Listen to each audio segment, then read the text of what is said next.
Ами Боливия или Южна Америка, винаги нещо може да изненада.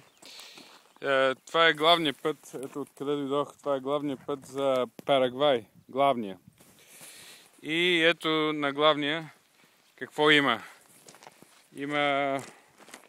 Ето какво има. Има една солидна бариера. Ето къде съм спрял аз, пред бариерата. И чакай да видим дали има път от другата страна. Ето го пътя.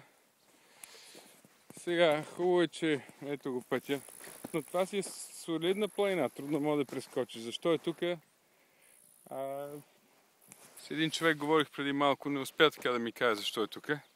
Явно има някаква причина, но няма други такива места.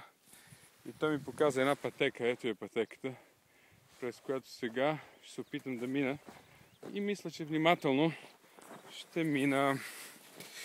И така. Ето, препятствие по главния път за Парагвай. Аз щях да мина по един и ми казаха, не минавай оттам. Стой по главния път. Седа по главния път. Дано няма други главни премеждия по главния път.